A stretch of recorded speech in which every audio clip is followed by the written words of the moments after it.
Do you have any way of knowing, as you know, MMS has been so unsuccessful in ensuring the safety, obviously, among other problems that they have. Do you have any way of knowing that, for instance, the blowout preventers work on these other 33 rigs? Any way to guarantee that they have been, inspected, that they've got all the sort of redundancy that's necessary to make sure they're safe? Because you got a lot of people who are very worried because that damage down there is extensive.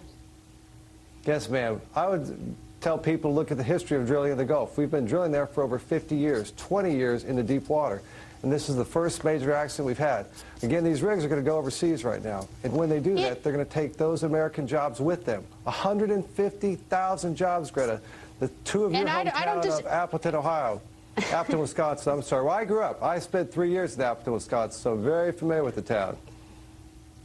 Well, and the history has shown. I'm curious about the Appleton thing. We'll get to that off camera. But I'm mindful of the fact that that this is the first, major deep water. This is a big one, and that the history has been on our side. But what I don't know is if on the other 33 rigs that they've cut corners, that they've done essentially the same thing. And so, in order for even the American people to have any sort of confidence that it's wise to lift the moratorium, is that we have to make sure that these rigs aren't essentially clones of the deep water rig that that has caused a catastrophe.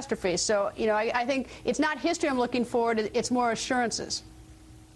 Yes, ma'am. And the administration or government clearly had no plan to do this. But again, this moratorium extends, again, it turns an economic challenge into an economic disaster. Again, 150,000 jobs are going to go overseas in America. We're going to increase our dependence on foreign oil. And I'd argue we're also going to increase the chances of a spill in the future because we're going to need that gasoline, that oil coming to our country.